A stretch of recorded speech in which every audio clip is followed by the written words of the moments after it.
All right, so it's time for Super Tuesday 2 results, and I'm going to do my best to explain for everybody what the hell is going on in this Democratic primary. Many of you are probably shocked at the results, although many of you probably aren't at the same time if you were familiar with the polling coming into Super Tuesday 2. So, Joe Biden won the Democratic primary in Mississippi, Missouri, Idaho, and Michigan. Those are very devastating. There's no way to sugarcoat it. Bernie won Michigan over Hillary Clinton in 2016. It was, a very famous comeback. He was about 20 points down in the polling coming into Michigan on the day. There was a 99% chance, according to most pollsters, that Hillary was going to win, and then Bernie famously came back and won and kept himself in the ball game. In the case of Idaho, that's also a pretty big blow to Bernie because Idaho was leaning Bernie and it was sort of expected to go to Bernie and it went to Biden. In the case of Missouri, there were many experts who, were saying it's leaning Biden. But for me, what I wanted to see out of Bernie to show us some results and some life moving forward was I wanted to see Bernie edge it out in Missouri. But he didn't. And of course, Mississippi was unfortunately a foregone conclusion going into the night. Now, Bernie did win in North Dakota, and the Washington primary results are not in yet. They're stuck at about 70% at the moment. And at the moment, Bernie has a slight lead on Biden, although really at this point, that could very well be subject to change. I don't know. So those are your results for Super Tuesday 2. Biden wins in Michigan, Mississippi, Missouri, and Idaho, and Bernie wins in North Dakota, and Washington is still out, but Bernie has a slight lead. Now, there's a lot to say about this, but first and foremost, let's talk about caucuses versus primaries. Now, Bernie Sanders happens to agree with me that primaries are more democratic, full stop. So we should have more primaries. And the wild thing about that is, without a doubt, that has hurt Bernie Sanders. A bunch of states that in 2016 held caucuses now have primaries, and Bernie has done worse in the states when they moved to primaries. When it's a caucus, you need a very energized and mobilized base in order to do well. And of the contest last night, there was one that was a caucus, North Dakota, and that's the one that Bernie won.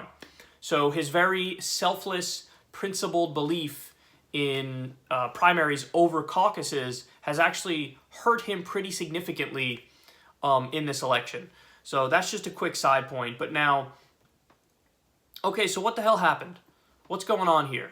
There was a giant sea change after Nevada when Biden won South Carolina.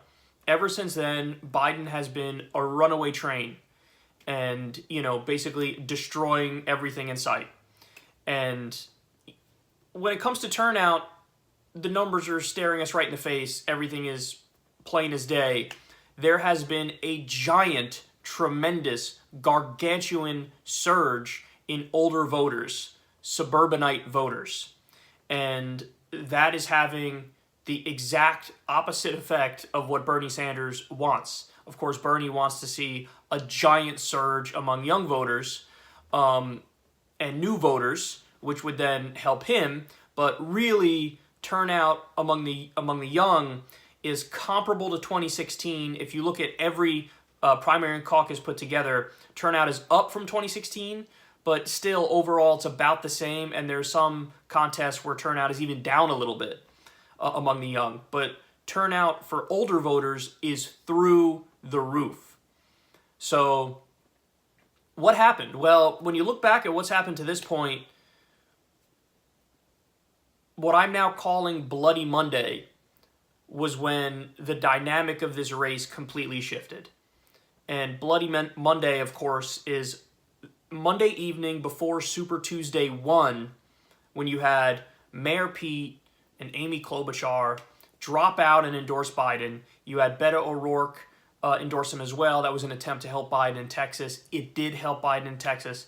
And that the establishment coalescing, in large part because Obama reportedly made the phone calls behind the scenes to get them to do that and offered them positions and whatnot.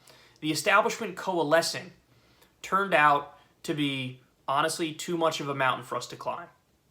And Bernie Sanders and his team and his strategy, what the campaign was trying to do, they actually succeeded. They succeeded, but the game changed on them.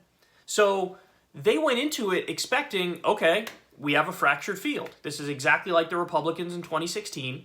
So their goal, and they're open about this fact, was if we just get 30% in every state, we got it. And that's what they were gearing everything towards. That's what their goal was.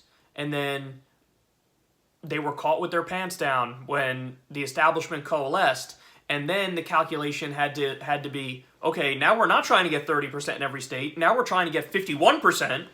So, in my opinion, that absolutely requires a new strategy. And I don't think they were able to make those adjustments in time. But also, I just don't think they were able to make those adjustments at all. And as a result of that, you see what happened.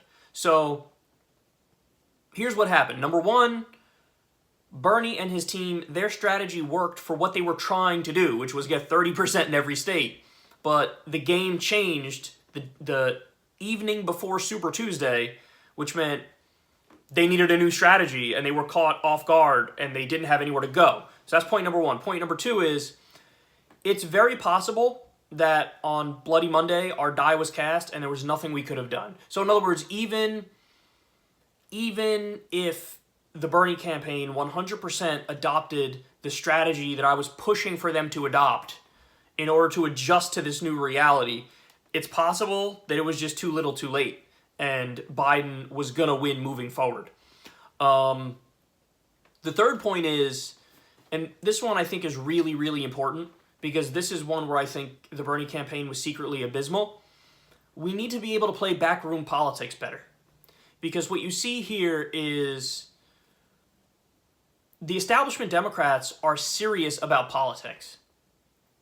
They're serious about politics. They're serious about making it work. And they will do anything that they can do in order to win. And you saw Amy and Pete take one for the team and endorse Biden. Again, they probably got promises of positions in his administration. But you saw that as soon as Obama made those phone calls, everybody was obedient and they fell in line, which means they're organized and they have solidarity. On the left, or what we nominally call the left, it's chaos, it's mayhem. So, if we played backroom politics better, it would have been interesting to see how it would have unfolded if, as soon as Biden had that rally with Mayor Pete and Amy Klobuchar, and, they're bragging about how Biden's the way to go, and we're endorsing him, and isn't he wonderful, and these are all people who heavily criticized him previously, but all of a sudden now they love him. What if we countered that with doing everything we could behind the scenes to get Andrew Yang, Tulsi Gabbard, Tom Steyer, and Elizabeth Warren to endorse us? Because at the very least, you blunt the media momentum in that scenario. You make it so that there's an asterisk next to every single fawning segment about Biden. And oh my God, look at how great he is. Look at how many endorsements he got. What if they had to add at the end of every fawning segment or every fawning sentence on these networks, yeah, and also, by the way, Bernie racked up more endorsements from other people who are running. Even if those names aren't bigger or as big as the establishment ones, who cares? At least do something to blunt that momentum. An Elizabeth Warren endorsement or Elizabeth Warren dropping out prior to Super Tuesday and endorsing Bernie or joining as a VP or whatever the hell it might be, all of those things could have very clearly and strongly changed the dynamic of the race and blunted that momentum. Because remember, guys, Biden was dead in the water after Nevada. He wasn't even finishing. He was finishing way back in the pack. Nevada, he came in second, to be fair. But in Iowa and New Hampshire, he was donezo. He was gone skis. So this feeling of him as inevitable wasn't always the case. So if we were able to go tit for tat better with the establishment, I think that would have helped. And then the fourth thing is, and this one I think there's going to be a lot of debate on the left about, we either need to, moving forward, the left either needs to find a way to get corporate media to not hate us, or we need to actually build alternatives that are big enough to compete and set the narrative. Because I hate to say this, new media, myself included, we just aren't big enough yet to control the narrative or compete with old media. We're just not. We fell abysmally short. In many ways, this race was old media versus new media, and us new media people got our asses kicked. We just couldn't do enough to help Bernie and set the narrative and get him over the edge. We did okay with our demographic. Our demographic, by and large, is young people.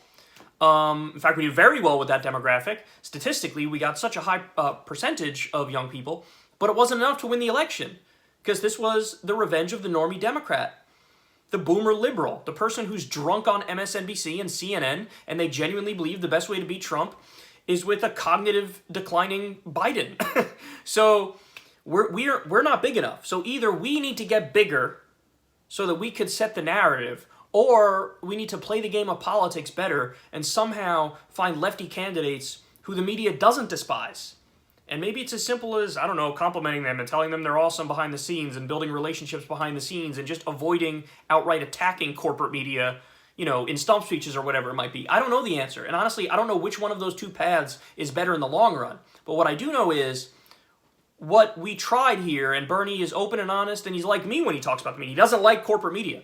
But that really did backfire, because the nonstop, relentless, endless parade of Biden inevitability and sucking up to Biden and loving Biden and talking about his endorsements and saying he's the most electable, that absolutely had a deleterious impact on the election and helped Biden and hurt Bernie.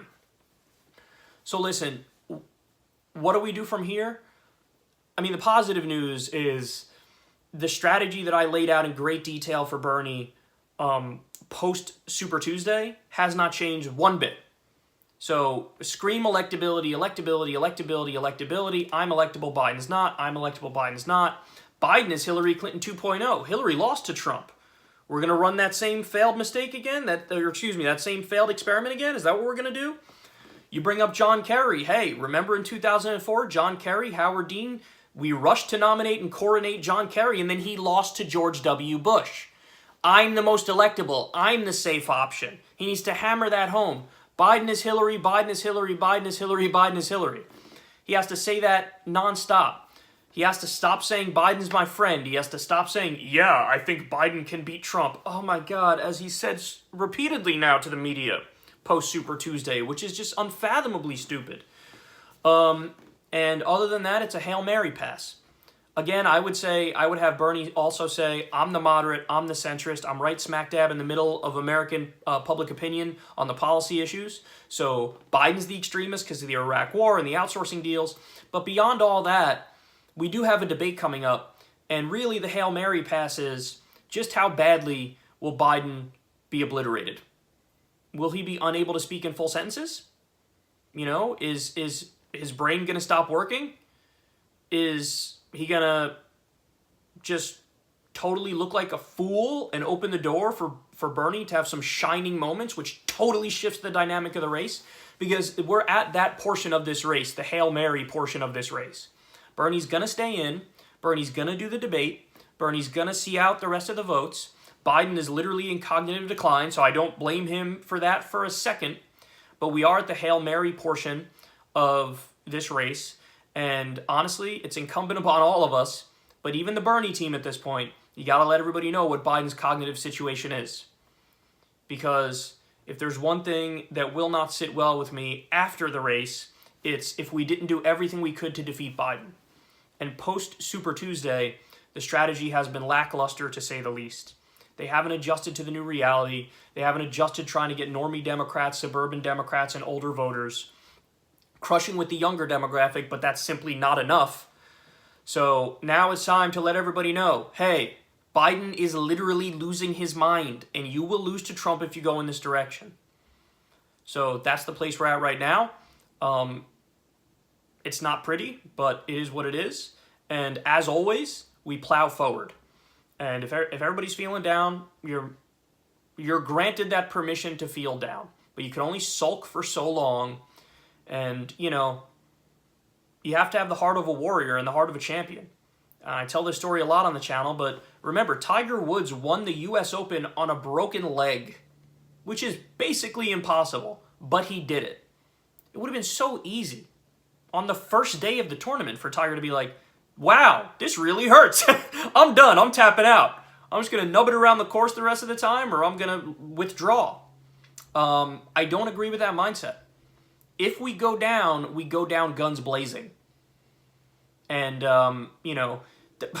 by the way, I knew our situation was bleak, hence the last show I did, which was me emptying the clip at Joe Biden. I hit him with every single thing I had. Now, unfortunately, my little corner of the internet is not enough to swing an election, obviously, but I hit him with every single thing that I had because I knew our situation, and we had to fight as hard as humanly possible. And the final thing I'll say is this. By the way, there are a lot of liars out there on social media, and there are a lot of liar commentators out there who take things out of context on purpose. There are a couple, things that I've seen tweeted at me where people are saying, hey man, why were your predictions so wrong? To which my response is, I didn't make predictions. Anybody who watches this show knows exactly what I said and knows all the nuance and all the detail. What people are claiming I did, because they took the videos out of context on purpose, is they're showing the pre-Super Tuesday 1 video I did, where I gave people an idea as to what would happen. They're clipping out the part where I say very clearly, number one, I'm not making any predictions. Number two, this is according to Nate Silver's 538. Quote, if the probability holds exactly as it is, here are the results. Bernie wins at least minimum 8 states, maximum, I believe, 13 states out of 14 or 15. So I'm saying I'm not doing predictions, and this is according to Nate Silver's 538. If the probability holds, that's not a prediction. That's me saying, here's the picture according to the experts. That's what that is. And the only thing I said post Super Tuesday 1 leading into Super Tuesday 2 was the polls don't look good. I made 0 predictions. So there are a lot of smear merchants out there taking things out of context on purpose. Because they want to make me look bad, they want to make the show look bad, they want to make it look like, my prediction abilities aren't good. But again, I didn't make a single prediction. And anybody who watches the show knows that, and everybody knows the strategy I've been screaming at Bernie to do all along. And unfortunately, the adjustments weren't made at the right time. But even if they were, it may have been the case that the establishment coalescing was too tall of a mountain for us to climb in the first place. So, it is what it is. And by the way, the video I did about Super Tuesday, leading into Super Tuesday 1, that I did on Monday morning, that actually is something that you should watch with amazement, particularly because that was the race. The race was over. Bernie won the race if it wasn't for the establishment fuckery, or as Noam Chomsky says it, the shenanigans of the party managers. That's how Noam Chomsky refers to it. So yeah, obviously, if I'm telling you what Nate Silver's predictions are prior to Mayor Pete and Amy Klobuchar dropping out and endorsing Biden, that significantly changed the game against Bernie in a massive way. So, bottom line is, guys, we had the race until Barack Obama made those phone calls and Mayor Pete and Amy Klobuchar sold out for cabinet positions. I never had faith in them to not sell out in the first place, but usually you're supposed to bet on ego in politics. And in this case, the ego didn't hold up. The establishment organized in a way that the 2016 Republican Party could not organize against Trump. So Bernie had the race. And then you can thank Bloody Monday for totally shifting the dynamics of the race. And that's upsetting, but it is what it is. But if we go down swinging. I, for one, still cannot wait to cast a vote for Bernie Sanders here in New York. Because last time I did that in 2016, it felt amazing when I did it, and I'm sure it's going to feel amazing again. And I highly recommend all of you continue to get out there and vote for him and fight for him, regardless of what's happening at the moment.